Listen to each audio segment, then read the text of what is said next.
We are honored to have Mr. Mehta, Senior Vice President, Energy Transition at Apraava Energy. Mr. Mehta plays a pivotal role in overseeing and evaluating the performance of Apraava's existing assets and businesses. His responsibilities also extend to exploring new opportunities in low carbon businesses as part of Apraava's energy and transition growth journey. He brings with over 24 years of multifaceted experience in assets, P&L business development and management of power assets, as well as engaging with government regulatories and project stakeholders for project specific and industry wide policies both in India and globally. Today, Mr. Mehta will talk about energy security as a national priority. So let's welcome Mr. Mehta. Covered a little bit, I think, in the discussion itself. I think I covered, and I don't have a specific presentation. But maybe we can just continue from what I was saying earlier, that governments are seized, of the security stand of having this energy security, and each government has their own reasons. And I kind of will highlight what are the reasons for India. So I had touched upon it earlier. So again, going back to the macro picture, like I said, the economy has to grow, the electricity demand has to grow, the energy demand has to grow, and India is a net importer of energy. Right? In 2022, our energy import bill was about $260 billion, which constituted 40% of our total imports. Correct. So this is a huge drain on countries' reserves. And apart from the environmental issues because of the fossil fuel, this is a pure economic impact of this. And then you add the energy security bit, right? If you see the recent events, you know how Europe has suffered because of its over reliance on gas on Russia. You have a geopolitical event which kind of then disrupts your complete supply chain. And this kind of events disrupt not only the energy, right? But even the food supply chain was disrupted. We have heard how car manufacturing has stalled because there are no electronic chips required for the automation systems within the car.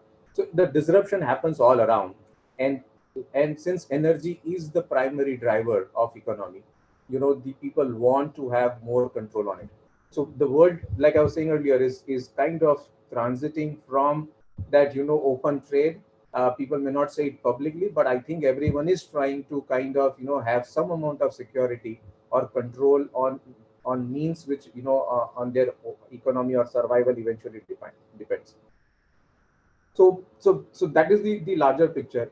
Within that, the India, like I said, the import bill is huge, and hence we need to find ways or accelerate ways where one first we convert applications which are based on fossil fuels into electricity.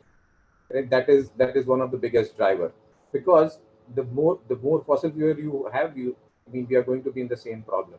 So you will keep importing more fuels and you will keep increasing the dependence. So if we can convert the demand from fossil fuel to electricity, and since we have the RE sources, we generate that electricity through RE, we have better control on it, and it supports also the emissions side of it. And we achieve our net zero goals of 2070, or overall decarbonization goals. And this is where, for example, EV has a role to play. Right? All vehicles are using petrol or diesel or CNG, which are all fossil fuels. The majority of the fossil fuels are imported by India. Like I said earlier, 85% of crude oil or diesel and petrol, 50% of CNG or gas, overall LNG included, is imported. So if we are able to convert this demand from fossil fuel to electricity, is then we get control on it, because we can produce electricity through RE, and kind of achieve multiple objectives with that. The second part is the growth part. Again, for the economy to grow, there is going to be make in India, and as the population grows or as the demand grows, there is going to be more demand for RE. So if you look at the CEA projections, we are roughly 430 gigawatt, 430 gigawatt right now, and by 2030 we are expected to add another 400 gigawatts of capacity. Of this 400 gigawatts, 80% of this is expected to come from RE. wind and solar. So we are on that path in the sense that all the additional or majority of the new additional demand is targeted to be achieved from RE, correct? But having said that, adding RE is not as easy. Today, about 27% of our RE of our total power capacity comes from RE sources, correct? Which is wind and solar. RE, I'm kind of keeping the hydro and nuclear out of it. I'm talking when I say RE, it is primarily wind and solar. It is 27%. Now, 27-30% is roughly the limit amount of RE that you can add into the grid. We cannot just keep adding RE into the grid because of the very nature of RE. RE is intermittent in nature. It means you can't really control it. The sun is going to rise at 6 in the morning, so your solar plants will only start generating after that, and it will stop generating at sunset. And the wind profile in India, for example, the winds generates mostly in the late nights. So you can't, and we have a period in between. So in India, the peak is is from 6 to 10 p.m. This is our peak consumption hours. At that time, you either have solar. The solar has probably almost died out by that time, and wind has not yet picked up. So this puts an enormous amount of load on the conventional plants. If you think of a coal-based plant, as the sun starts rising and the solar plant starts generating, the expectation from a coal plant is that it should reduce the output, correct? Because now solar is picking up. Then after the solar plant's output will peak between, let's say, 12 to 2 p.m. and after that the solar output starts falling. Then we expect that the coal-based plants will start picking up and meet the load requirement. In the context of things, the coal-based plants are not very responsive. They have a huge amount of inertia, and this change in output from coal-based plants in fact impacts them negatively. Their performance reduces, the O&M costs are higher. So while we say that RE is cheap and we really want RE from for multiple reasons, but it does cause issues on the grid, right? Where balancing the grid becomes a challenge for the grid operator. And hence, where we are at a stage where discoms are not willing to sign. If you see a year or 18 months back, even the 2 rupee PPA was not getting signed, because it is no more about just the cost of power. Discoms and grid operators realize that they need power when they need it. I don't need free or cheap power when I don't need it, correct? And then cause even further hurt, or so to say, make the operations of a coal-based plant also difficult. So they need power in this peak time, and this is why you see now more and more talk about RTC tenders, or tenders which can, projects which can give power on a more continuous basis, and invariably they will have to include storage. So if we have to make RE, so to say, use the term in the sector, dispatchable, it has to be with storage, correct? And that is where you see now we talk about battery storage and pumped hydro. So these are inevitable. We probably are very close, if we are not already there, where we cannot just keep adding RE without thinking about how do we balancing the grid through storage. So storage is going to come sooner than later.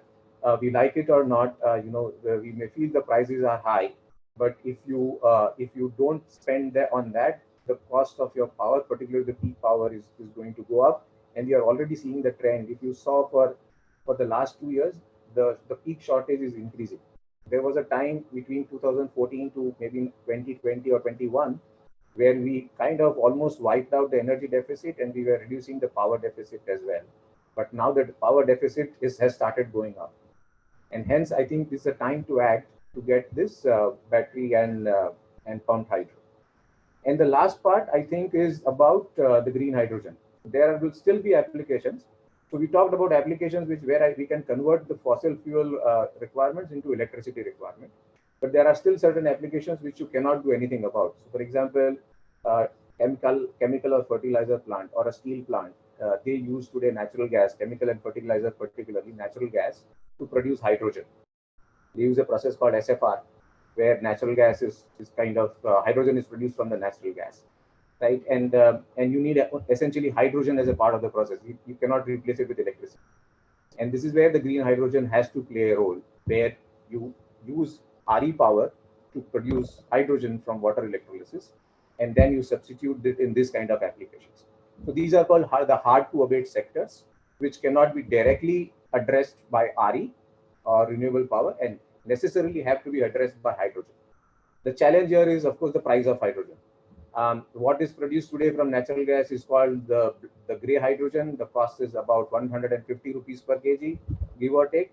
But if I was to produce a green hydrogen today from electrolysis, the cost can be anywhere between 350, let's say around 350 rupees per kg. So it is more than double the cost. So this is where is where we are kind of everyone is trying to figure out what is the model to make this scalable and make this economically viable as well. As long as decarbonization is the goal, this is the only way out for us.